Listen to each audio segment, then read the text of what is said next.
Hi, everyone. I'm Mike Singh. I'm the Lane-Swig Senior Fellow and Managing Director of the Washington Institute for Near East Policy.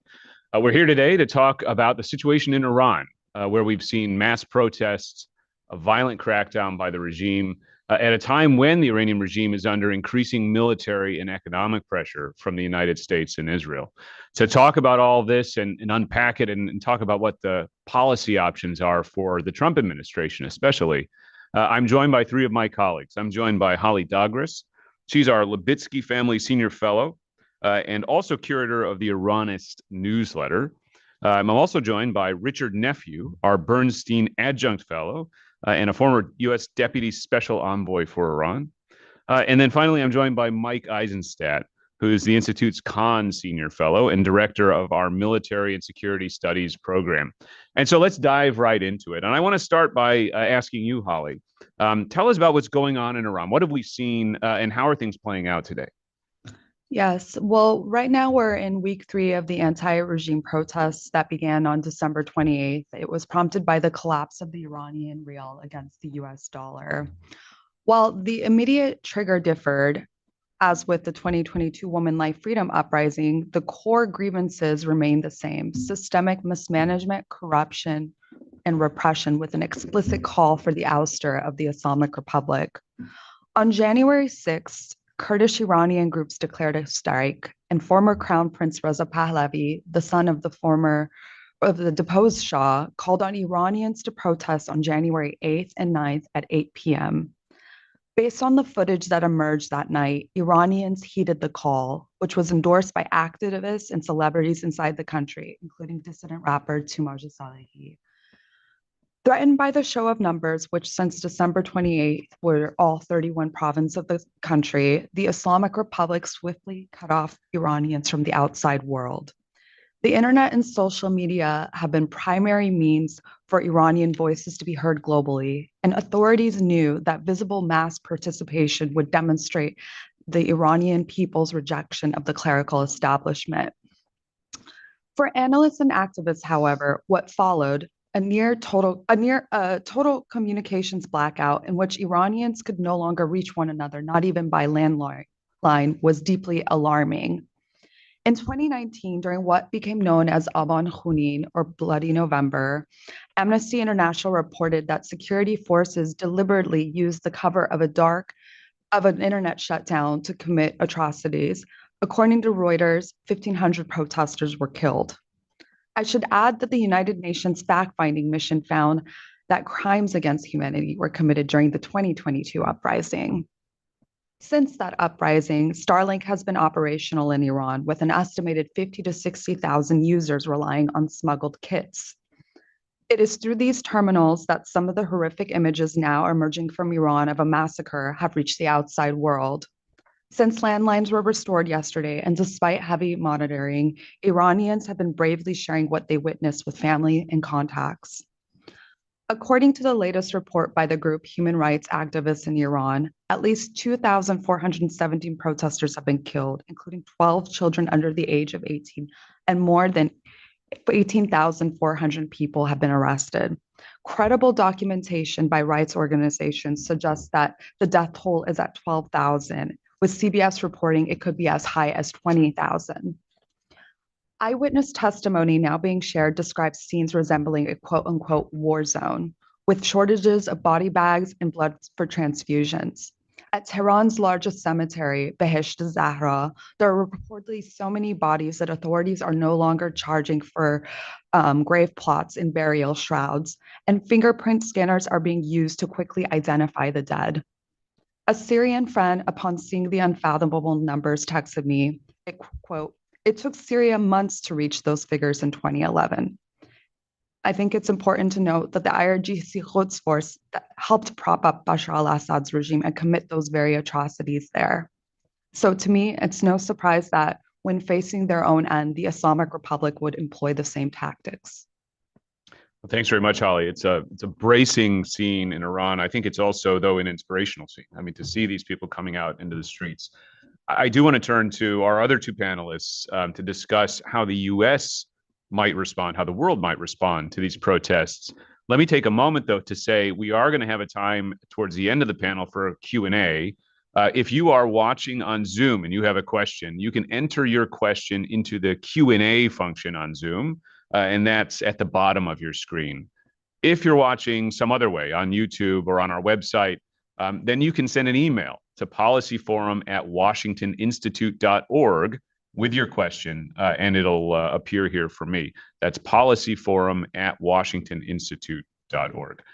Let me turn now to you, Mike. And what we want to discuss is the possibility of American military strikes. We have heard from President Trump ruminations about this now for several days, and he said help is on the way. We are seeing reporting in newspapers saying a U.S. strike, may well be imminent. And I'm just curious, what do you think about the U.S. military options here? What do we expect to see in the coming days or weeks from the United States in this regard? First, just a couple of prefatory comments before going into the options. As you said, that President Trump has publicly threatened the use of force already. So the dilemma that he faces is that if he doesn't act, or if he acts and is ineffective, U.S. credibility will be in doubt. And that has, for him, political implications, but more importantly, from our point of view, policy implications in terms of American credibility in other parts of the world and dealing with a more assertive, aggressive Iran probably as a result of that.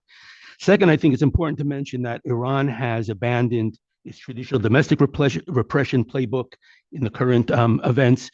In the past, their approach generally emphasized the use of largely non-lethal means and protracting rather than intensifying the conflict in order to demoralize and wear down the domestic opposition to avoid this kind of snowballing effect that we saw during the Shah's period, where eventually the army, because of casualties, increased larger numbers of protesters and led to his overthrow. Instead, we're seeing the massive use of violence at this time. That raises questions whether their response to American strikes would also cause them to abandon their past playbook, which generally emphasized calibrated use of force to achieve outsized effects while avoiding war with the United States. So if they threw away their domestic playbook, are they going to throw away their past, foreign resistance playbook and act in a much more forceful way than they have in the past? And I think it depends on how imminent they believe the threat is to the survival of the regime. And then finally, the issue of whether Trump likes short, decisive, once and done, quick kind of, uses of force. I'll just note that when Trump first became president, the conventional wisdom was he won't be involved in any external entanglements. Then it seems that he's kind of developed an appetite for, again, these kind of once and done kind of things. I will just say he's a work in progress, and therefore we don't know how he might evolve in the future. So it's hard to predict what he might do here. Just in terms of the U.S. options, and I'll just say we have limited forces in the region now engaged in, kind of defeat ISIS operations, several dozen aircraft, and would have to be kind of reinforced. One option is kind of regime management, the term people use to describe what we did with Nicolas Maduro in Venezuela, using coercive diplomacy to remove the leader. In the case of Iran, people have said, the U.S. could engage in a targeted strike against Khamenei if they could reach him, if he's not in hiding in a place where he can't be reached, or coerce the IRGC leadership to give him up. I'm not sure, given that almost all the senior IRGC leaders are there because they are kind of, have been handpicked by Khamenei, whether they, in terms of their collective profile, they would do such a thing. And then the question is, to what end? I mean, is it to, get a deal over nuclear weapons, oil, human rights?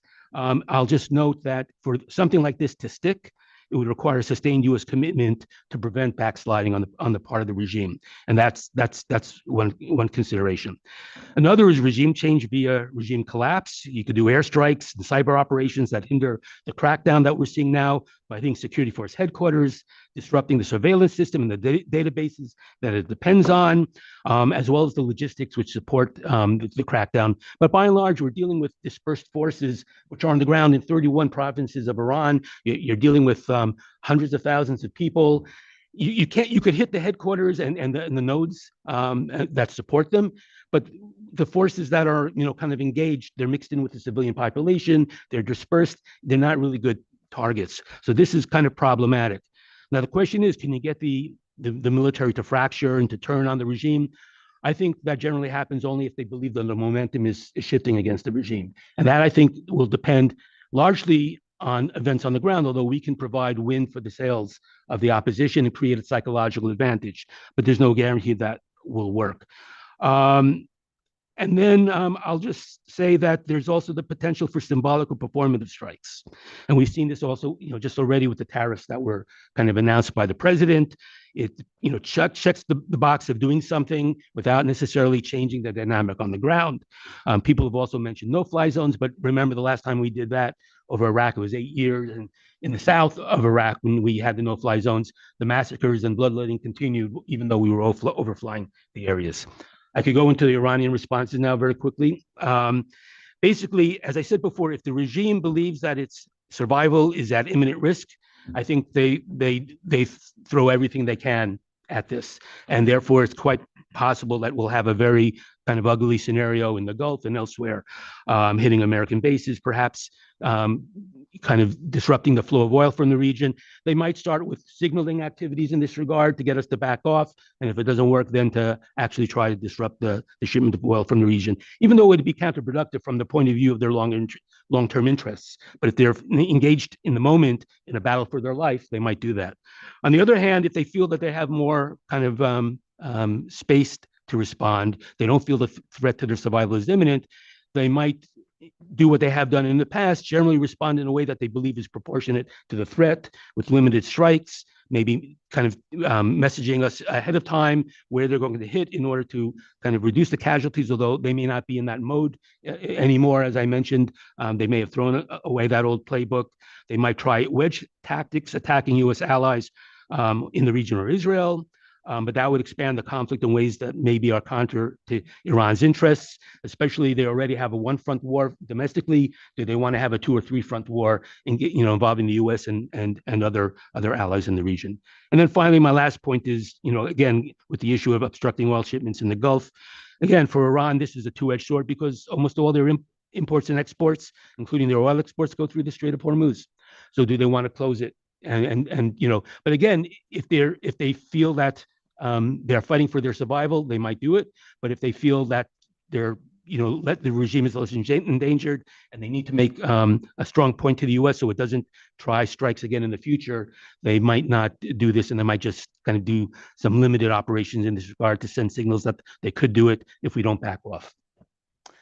Thanks a lot, Mike. I mean, we see obviously a lot of talk about airstrikes, but we also know that the U.S. has lots of other tools at our disposal. The policy toolkit for dealing with these types of situations with regimes like Iran's is a very wide toolkit. And we saw in Venezuela, obviously, the use of pressure on the oil industry, the seizure of tankers and things like that. And Richard, I wanted to turn to you on this. You wrote the book on sanctions, quite literally. You were deputy special envoy for Iran. If Trump decided he didn't want to use military force, or if he wanted to do something in conjunction with military force, what does that toolkit look like? What might we expect to see? What are his options? Yeah, and I would love to be able to say that we've got tons of options that we can present to the president could use. But I think there is just a fundamental reality we have to confront, which is that the comprehensive sanctions regime that we already have in place actually does limit a lot about what we could do to punish Iran and to support protesters. And they don't call it max pressure for nothing. We have really emptied a lot of what might be otherwise in the tank in order to apply very significant economic and thereby political pressure on the regime. And it's really not apparent to me that there's a whole lot of options that are available as a result of that. Candidly, I'm very skeptical of the value of the tariff threat that has already been laid on the table. Tariffs don't really have a great near-term history in having the kind of direct political impact in terms of messaging that you would imagine. And I think one of the issues, frankly, in the way this would work is that the tariff threat is being made against countries who are attempting to export things to the United States, not necessarily individual companies that are doing business with Iran. Unless you actually are able to affect that corporate calculus, either by getting the government that's hosting those companies to stop business or to impose some sort of consequences on them, you're going to have a situation in which a government wishes that its companies would stop because they're being affected by tariffs, but not necessarily in a position to actually stop a lot of trade that'd be going on to Iran, which frankly could even at that point command a pretty penny. So I don't think tariffs are the most likely scenario to achieve results here. In the case we have of tariffs being threatened against India for Russian oil, in particular, is a demonstration of how imperfect the translation is between this threat and actual economic pressure.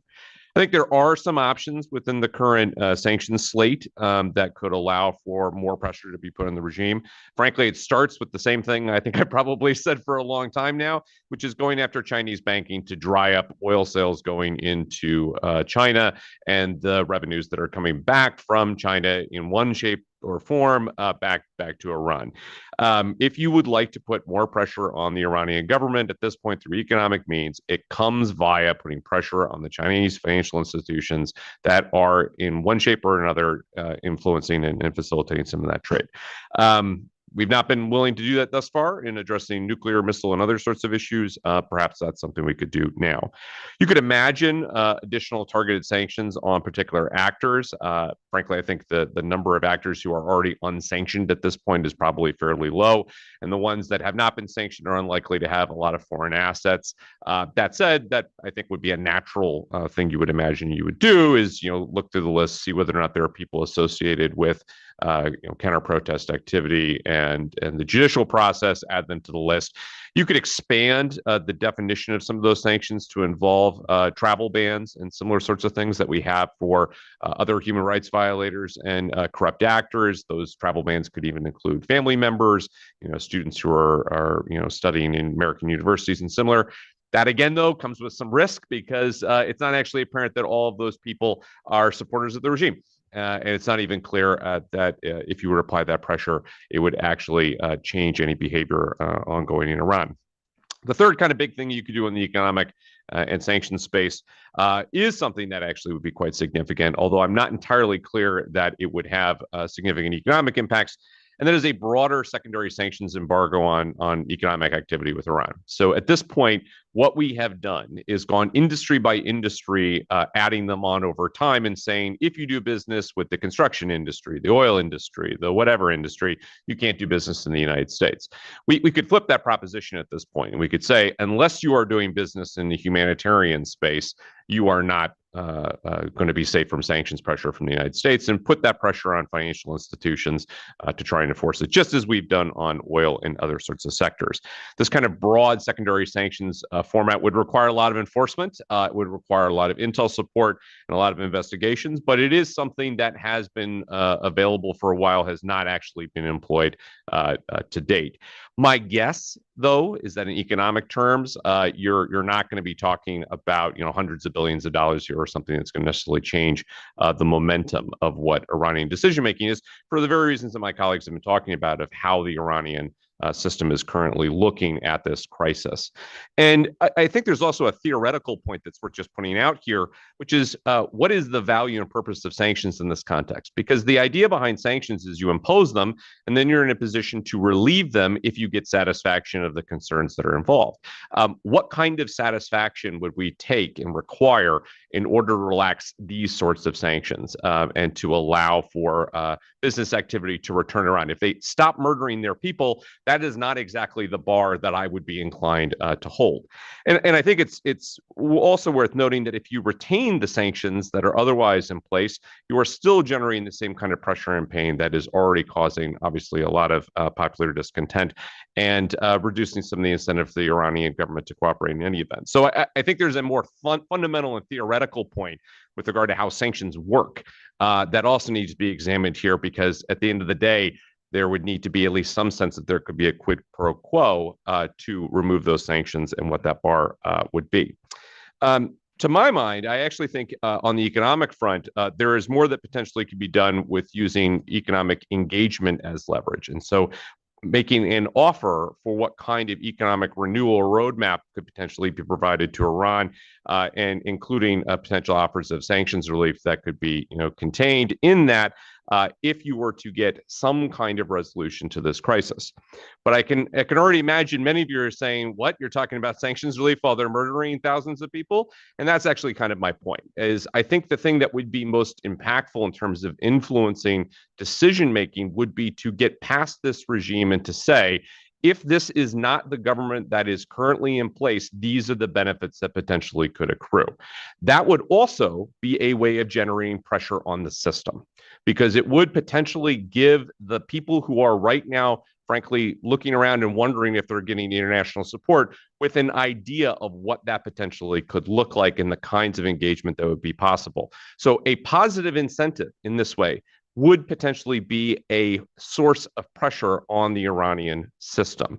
And we've seen this in the past. And Mike, you might remember this pretty clearly when there was talk about a U.S. interest section being opened in Iran and being staffed by Americans in the 2007-2008 timeframe. What we actually found is the Iranian government found that a source of pressure, and the idea that Americans would be potentially working in Tehran again. It very well may be that this kind of offer of engagement would both be, I think, serious and real, but also potentially be a tremendous source of pressure on the system.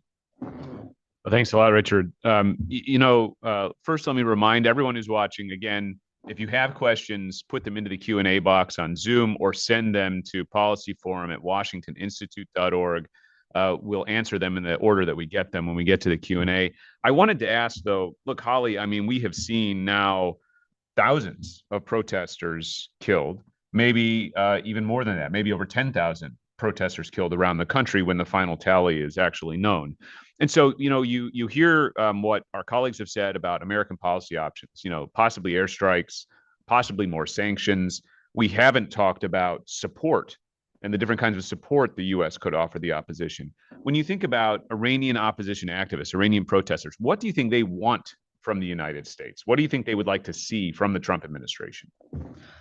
Well, it might surprise viewers, but before the communication shutdown happened, there were some, I would say, signs that were changed in Tehran to say Trump Street. And there were actually some calls and pleas and thank yous from some protesters for when President Trump started tweeting or posting on Truth Social about the protests in Iran. That being said, there was also concern about what that might look like if he was to intervene. Looking at the dynamics now, it's hard to see what entirely the direction should be. I think there's a real clear call right now for direct to cell, which, yes, I talked about Starlink being on earlier, but direct to cell would mean any phone model 2020 onwards would be able to connect directly to satellite dishes that belong to Starlink. And so that would actually open the information waves for us to actually understand what's happening and for them to tell the world what's going on. And in terms of the opposition, I mean, I should also add that I think we actually have to acknowledge that there's a clear call for the ouster of this regime. And it's been made for years. I was happy to see that the Australian government has called for a transition to a democratic state. And I think we should be heeding those calls of Iranian protesters and making that call as well as an international community and the United States. I know there's also skepticism about that, and that's very surprising to me because I've said this repeatedly, but there are countless Nelson Mandelas in Iran, and many of them are in prison. We have 2 Nobel laureates are women, Narges Mohammadi, who's currently incommunicado in prison. We have Shirin Ebadi in exile abroad, and I've mentioned former Crown Prince Reza Pahlavi.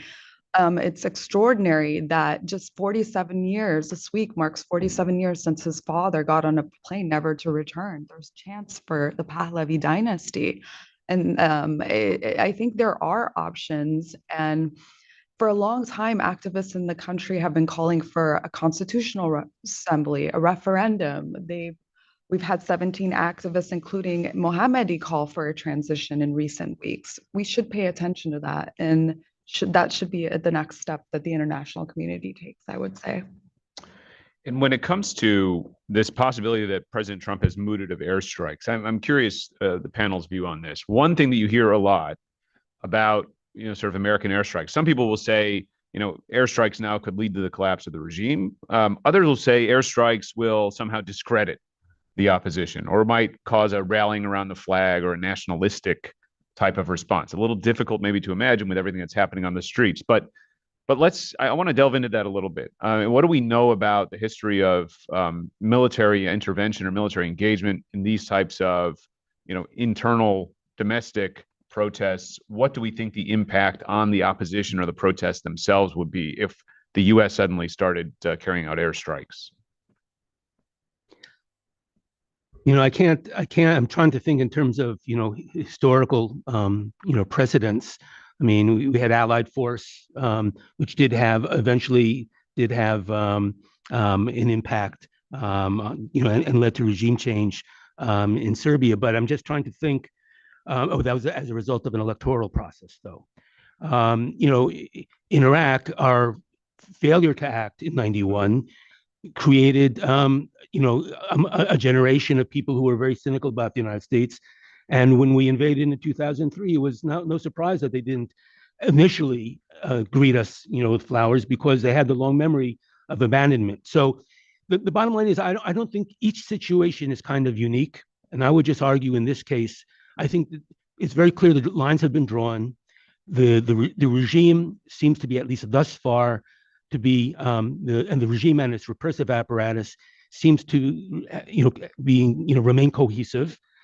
Airstrikes can help in that regard, and I think to the degree that it seems everything I hear from Iranians coming, talking out of Iran, they're requesting help.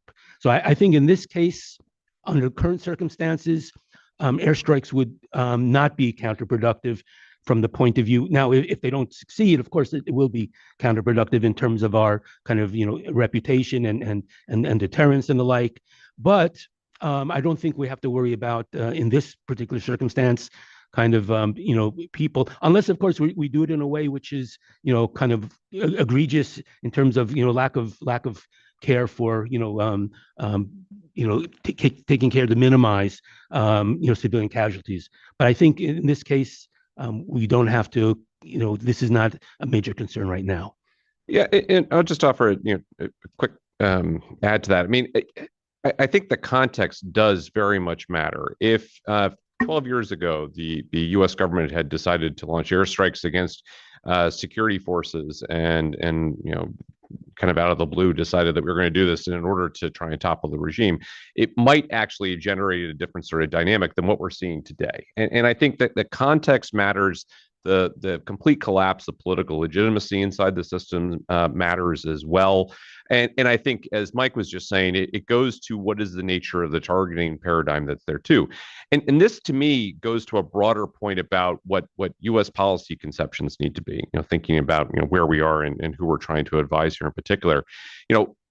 Every president that I've ever worked for has not liked the fact that they've been working with the Islamic Republic of Iran and the government in the Islamic Republic, but they understood that was the government in charge. They understood that was the regime that they were dealing with, and especially in the context of Afghanistan and Iraq, I think there was a reluctance to see whether or not there are things that we could try and do to change that situation.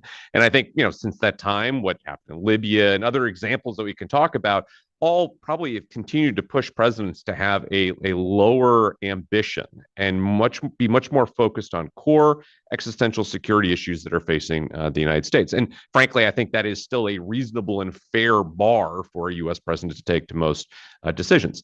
But the context now, to me, is different because we have seen something that I think every observer has said is, if not without precedent in the Iran case, certainly a much more extreme version of everything that we have seen. And that suggests to me that the context around what our decision-making ought to be and the kinds of concerns that guys like me, frankly, would have been telling presidents about for many years may have changed. And I think we have to consider U.S. policy in the totality of those changes when we're evaluating things from airstrikes to sanctions to what we do in support of protesters. Now one angle, of course, on the airstrike question is one that you raised, Mike, which is the possibility of Iranian retaliation. And I think different analysts would rate kind of, differently Iran's capabilities at this moment of targeting, say, American forces or targeting other U.S. partners in the region. But the Wall Street Journal reported, I think yesterday, that the Gulf partners we have in the Middle East have beseeched the White House not to engage in military action against Iran, probably worried about the potential blowback against them, against their oil facilities, against their countries, and so forth. We know these Gulf partners are among the more sort of influential partners internationally in the White House. I think President Trump listens to the Saudis, to the Qataris, and others. So what about this angle? Do you think that the sort of prospect of regional war or the sort of advice of our Gulf partners is going to weigh against the airstrike decision here, or should it?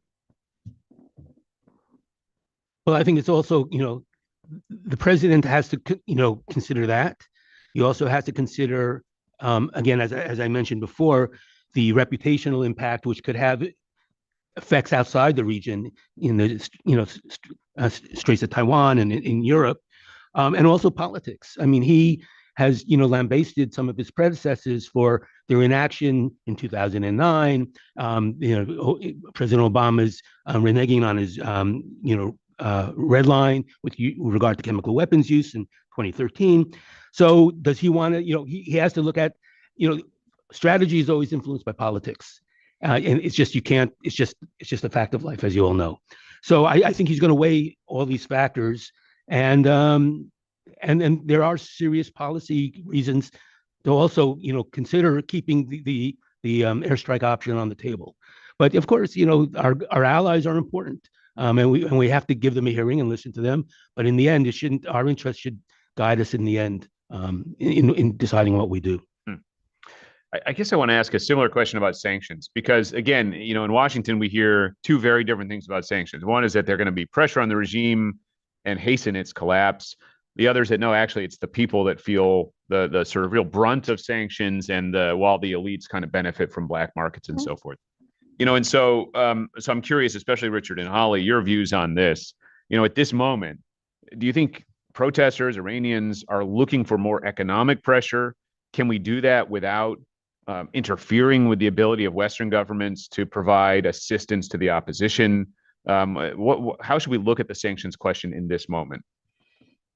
Well, I mean, my 2 cents is that both those things are true, right? That it's absolutely the case that economic sanctions have created rent-seeking opportunities for the elites, right? So put another way, it's given them lots of space to engage in corruption and smuggling, and to be able to take advantage of the fact that they're the only ones who can get goods in. They're the ones who could take advantage of preferential exchange rates. They're the only ones who could set the agenda as to what was going to be allowed and what was not. And that absolutely benefited a elite few. I think it's also true that sanctions put an awful lot of pressure on the system, both those elites, but also on the population. And, I think once we started moving beyond sanctions that were targeted on particularly important individuals or on military assets, I mean, we have to be honest with ourselves. We were attempting to engender a sense of real pressure from the bottom up on the system that they were not able to deliver what the population wanted. And the hope was that would get us, in the first instance, core changes on nuclear issues and other things that were of central and national security interest to the United States. But then by extension, maybe at some point that would create pressure on the system more generally. I don't think you can avoid that at this point. Now, in terms of looking forward, I also don't candidly think that more economic pressure is going to make the disaffected people of Iran more inclined to go out and protest, because they were already inclined to go out and protest. They were already fed up with the system and its mismanagement, its corruption, and so forth.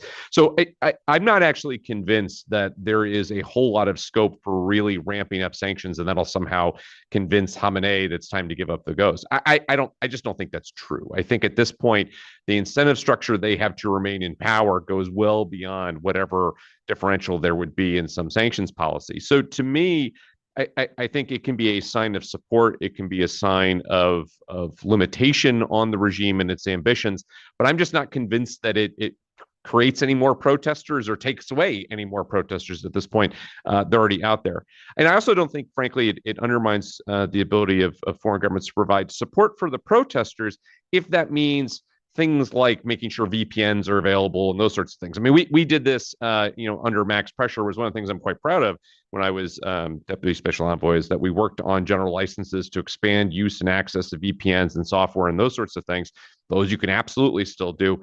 The real problem at this point is that the regime has now reacted to a degree that again, it's at this point, to my mind, starting to outstrip what those kinds of support functions can provide, because they're now just prepared to kill thousands of people. And I don't know. To my mind, I think that changes what our engagement is with the regime in terms of both pressing them to stop as well as supporting the protesters in their pushback. I don't know, Holly. That was really well said. Looking at beyond that, so sanctions, I remember during Women Life Freedom, the 2022 uprising, one of the big calls from the inside was for countries that hadn't designated the IRGC to designate them as a foreign terrorist organization. Of course, years later, we saw Canada and just most recently Australia designate. There's still a real wish, I would say, that the United Kingdom and the European Union would follow suit. And I think at this point, when there are protests out in the streets risking their lives, just seeing those symbolic gestures as in this moment, I think it is meaningful to hear that these sanctions are being implemented and imposed. That being said, I think there needs to be more lockstep in messaging and actually action by the international community. There should be ambassadors called right now.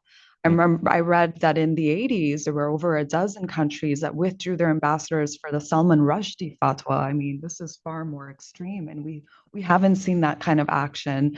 There should be more pressure put on the Islamic Republic, and there are many tools, and we're talking about sanctions and whatnot, but there are these are all very meaningful interactions that the international community should be more lockstep on.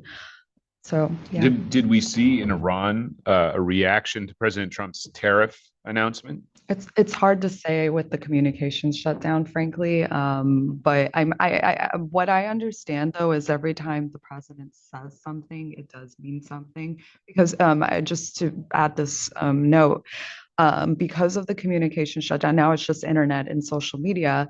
Iranians tune into illegal satellite dishes that they have in their home, and they're widespread. Everybody has them, even the clerical establishment. So these diaspora satellite channels like Iran International are airing every tweet, every message by every foreign government official that's being posted online.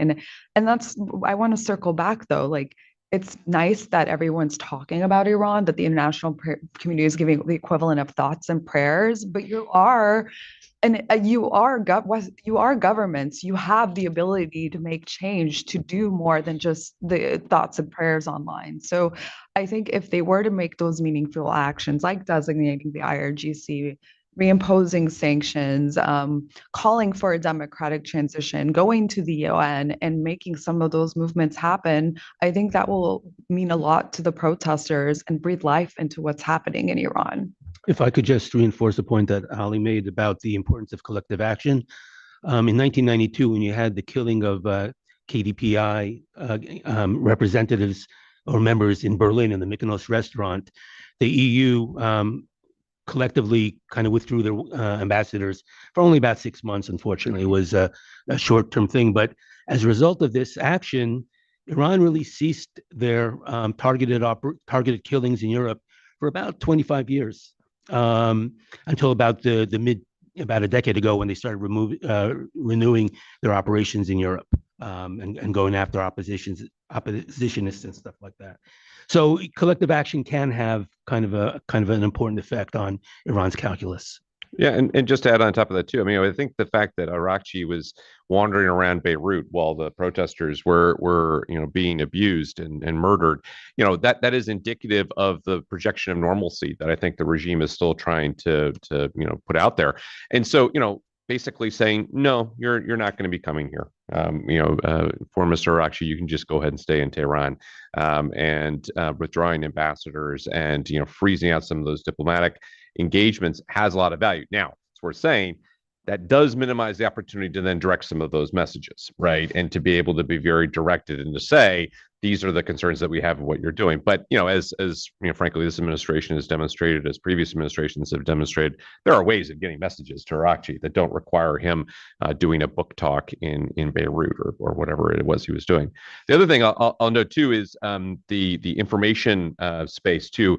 Holly makes a great point about getting information into Iran. It's worth noting too that things like BBC Persia, VOA. I mean, there are lots of different services trying to get information into Iran, some of which the U.S. government used to fund and isn't doing so much anymore. That's a pretty low-hanging fruit that I think could be reactivated to get a lot more information, going back into Iran. If I could just also reinforce this point, thought precedes action, and the regime obviously has invested a lot of resources into creating a kind of a layered repressive apparatus, a surveillance state, which is all based on information about, and given that the security forces are greatly outnumbered, they need to be able to apply them efficiently, and therefore it's all based on knowledge and kind of command and control.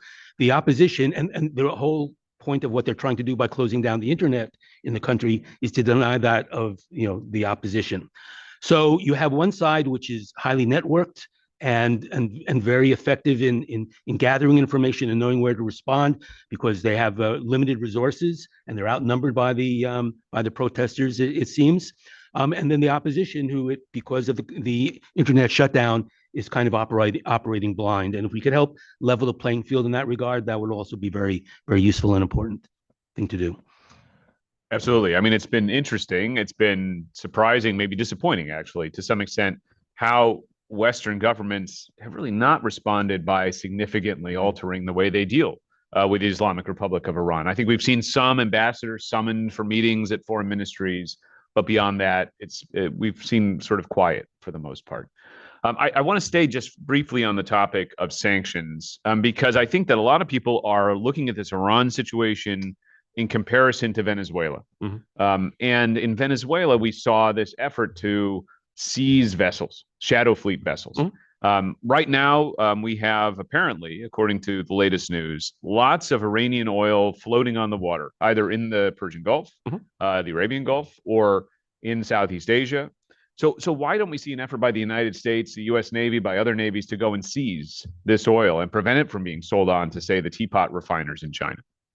Well, look, I think it basically comes down to what the Iranian retaliation options are. And they're just different than what the Venezuelan retaliation options were and /are, depending on what the situation evolves to there. The Iranians, as Mike was saying, still retain a lot of missile systems that are capable of ranging the western side of the Persian Gulf. And that includes very significant oil and gas facilities that are in our Gulf Arab allies. To the extent that we start seizing a bunch of Iranian ships, what is the response potentially going to come from the IRGC? Well, it could come from things that we saw back in 2019 when the Iranians attacked Abqaiq, when they attacked Emirati and other ships that were transiting the Persian Gulf, basically to say, as they said in words, if you interfere with our ability to sell oil, we'll interfere with your ability to sell oil. So I think the specter of Iranian retaliation is frankly the one thing that is stopping us from doing this. And I think that is a fair enough position to take if you are the president and if you're thinking about these sorts of issues, if you're Gulf Arab states and you're thinking about these sorts of issues. But it does highlight, and I think you're right to do it, that it remains an option. And it remains an option if you are prepared to then continue up the escalation ladder with the Iranians. Because what that naturally means is that there would have to be some degree of counterforce response to those Iranian missile launchers and their ability to do that. Well, that's embroiling you in a lot bigger conflict than what you might have intended if you were the president. So it remains, to my mind, an option. It remains an option that you could even potentially pursue out of theater. No reason why those tankers can't be stopped, somewhere closer to China than to Iran. But Iran's retaliation options still at this point, I think, remain significant. Mike, I don't know if you agree. I'll just say, and let me ask you, Mike, while you're answering, is there also a capabilities question? Obviously, we've assembled a significant force in the Caribbean. Do we have the forces to also now go and try to seize oil tankers or floating storage elsewhere in the world? Well, as Richard said, a lot of the tankers, find their way to East Asia, to China. So there's a long way. It's not just CENTCOM, which right now I think is pretty light in terms of forces assigned to them. The Indo-PACOM could kind of play a role here too in this regard. Let me just say, with regard to the closure of the Strait of Hormuz, which is kind of really Iran's Samson option, to use a term, they've since 2012 they've been using this term of smart control of the strait, which means that, and they've been doing this recently, at least in the last few years, on a number of occasions when we've impounded an Iranian tanker or Iranian fuel shipment in the Gulf of Mexico or elsewhere. They've then diverted tankers in the Gulf. So the only option available to them is not necessarily just closing the Strait of Hormuz, which is kind of the maximal option. They've made an effort to expand the range of options in the Gulf to do things which are much less much less provocative, and also much less would involve much less self-harm, because they need to keep the Strait of Hormuz open for their own reasons.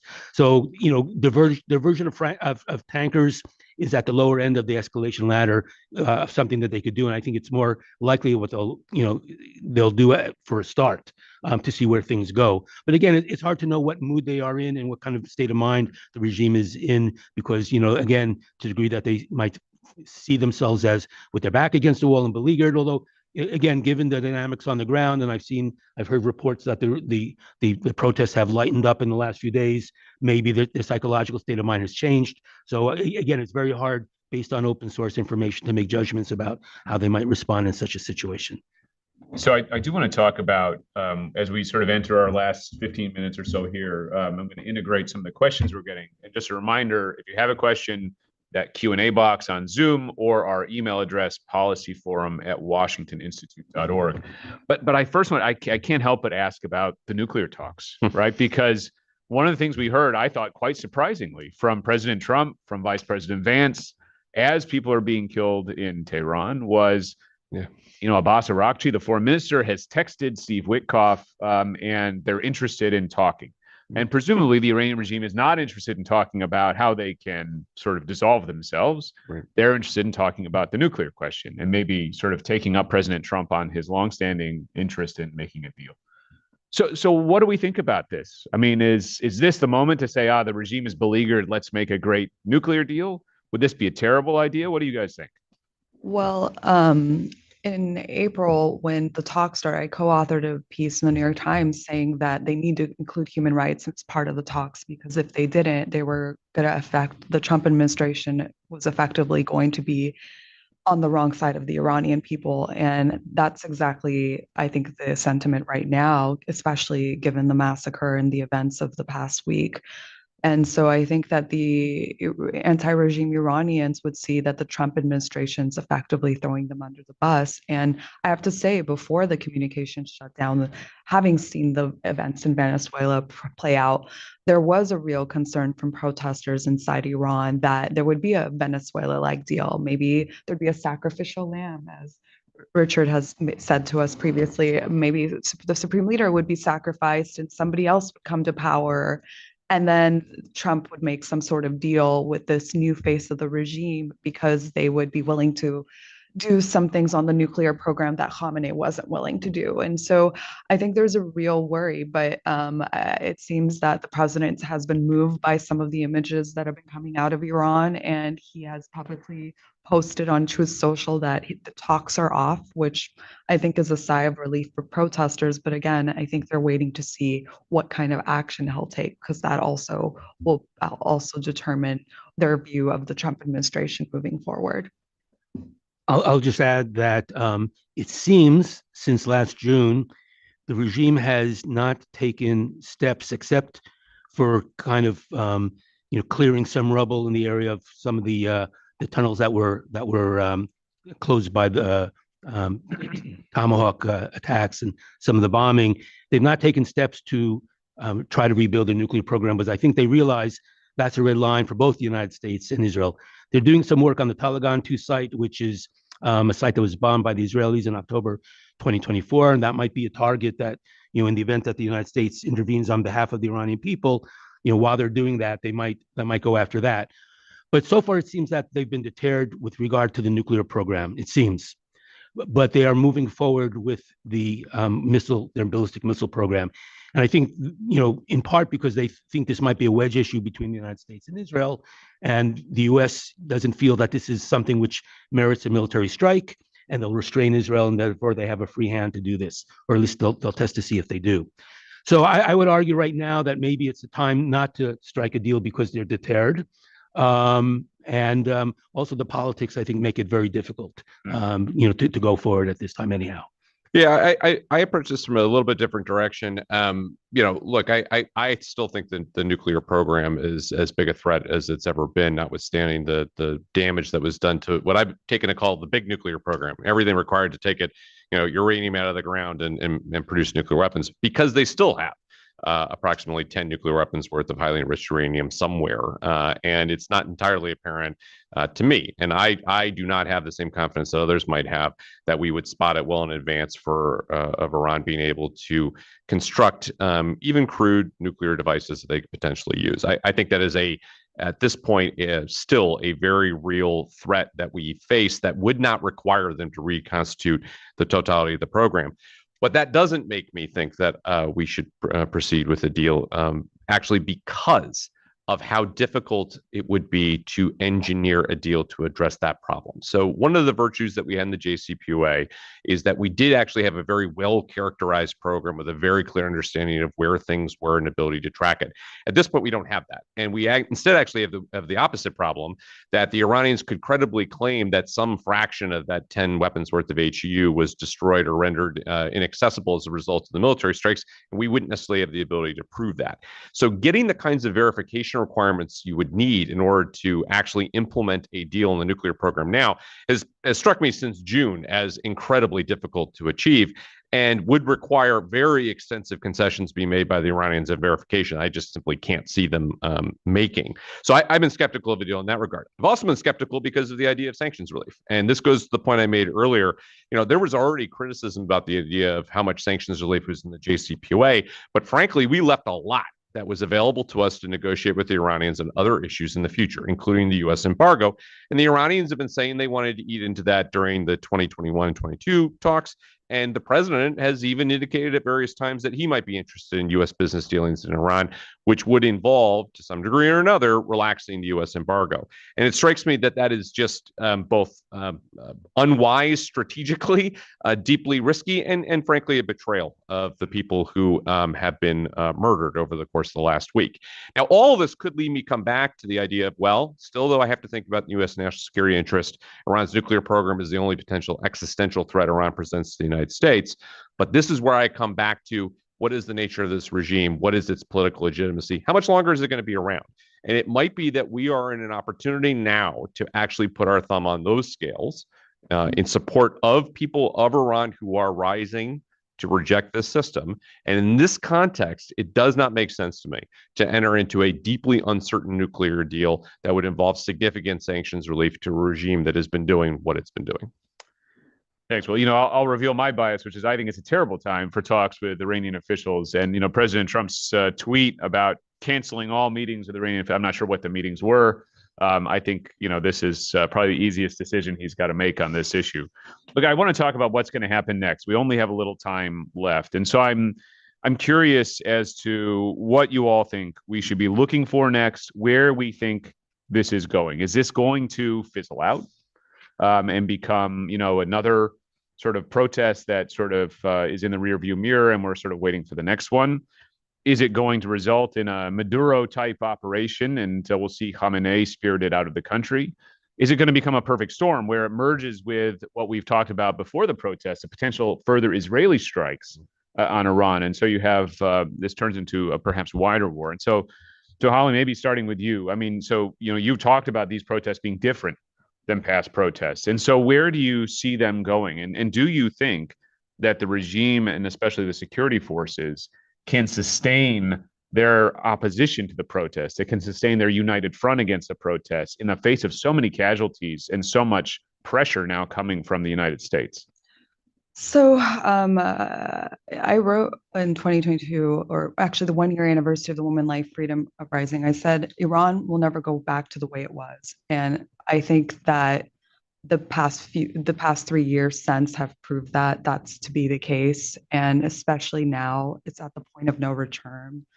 This is a morally bankrupt regime that we knew that for a long time, but I think the actions of just the past few days have confirmed it in the eyes of the international community. And Carnegie's Karim Sajatpour and Jack Goldstone, an expert on revolutions and social uprisings, just wrote in The Atlantic that for the first time since 1979, this winter, the Islamic Republic has checked all boxes for regime collapse. And I think that's where we're at. And we're still trying to understand the extent of the protests because, as you know, we're relying on Starlink for that information to get out. And the regime's hoping that the massacre will send a message to Iranians not to go out to the streets. But again, these events could evolve very quickly. It depends on the actions that the United States decides to take and the international community. And so I think we're going to all have to wait and see in the coming days what that looks like. Thanks a lot. Mike or Richard? Mike? I'll just say two things. First, I think it depends in part on the kind of the general strength of the protests, whether there's a perception, in the White House, whether they're petering out or whether they remain strong, and whether the administration, if they are petering out, wants to do something that could give them perhaps a boost for a second wind, or if they feel that it's kind of they've missed their opportunity and it's at this point perhaps kind of plan for the future. In that regard, I just think, and I don't really know how much the U.S. government can do in this regard. It would be desirable if kind of the diaspora Iranian community was better organized. I'll just make a analogy, which I know is highly imperfect, but one thing that one of the dilemmas we faced in Iraq, and again, I don't want to make kind of this a very different situation and completely different situation, but it's amazing how much the longevity of the external parties have had in Iraqi politics after returning home, and that many of the prime ministers were drawn from they were expatriates during Saddam's life. So I think it makes the point that an external opposition can play an important role during a transition. In Iraq, it turned out in a way that I think did not advance our interests. But here, I think given what we know about the Iranian American community and their amazing success in our own society, it would be highly desirable if they could kind of use this as an opportunity to kind of unify and create kind of a platform and work together better to provide kind of a transitional government in waiting, if you will, so that if there is a possibility in the future, they can go in and help build a new Iran. So, Richard? Yeah, I mean, my expectation is that we are now entering just a cycle and a series of waves, if you will, of both protest activity and regime response. And I don't know how many waves there are going to be. I don't know how long this is going to be sustained. But it strikes me that all of the core issues that were fueling protest have not been addressed one bit by what the Iranians have done. The reforms that they undertook were frankly in some cases way too late in terms of subsidy reforms, just from an economics perspective, or really insufficient in terms of addressing people's concerns. And now on top of that, they have added the fact that they have murdered 10,000 people, and I cannot see how that does not result in continued protesting activity and engagement from the population, especially because the political legitimacy of this regime, which may have been tattered and imperfect, and some folks may have liked it and some folks may have not, it may have been wildly unpopular, but still had some veneer, it had some ability to resonate. It was highly brittle, but now it's cracked. And I think it's very difficult to imagine a return to what the system once was. In that regard, I actually think the best way of thinking about it now is that the regime has changed. It is now changed to one that is no longer trying to appeal to the revolution or even to ancient history. It is now just simply saying, if you don't do what we say, we're going to kill you. And that is the kind of system that I think in this particular context is going to be very difficult for the Iranian government to get a handle on. The real question to my mind is what this regime is going to change into. So it's different now, but what is going to be the next step?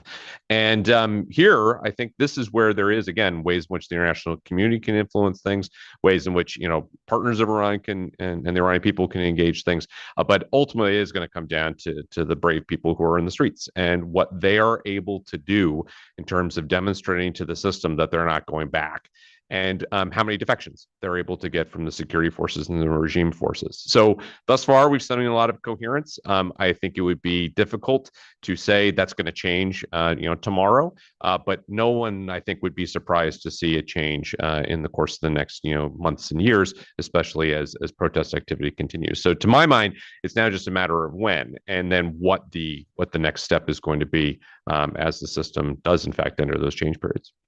Well, thanks very much. Look, this is a situation in Iran that we'll continue to follow closely here at the Washington Institute.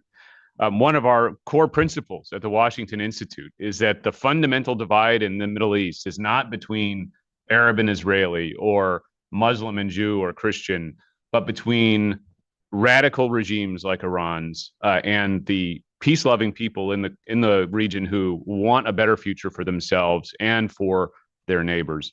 And it's very clear, I think, what side the United States should be on in that contest, which we're seeing playing out in real time in the streets of Tehran and other cities in Iran. There was an American missionary who was killed in the constitutional revolution in Iran, Howard Baskerville.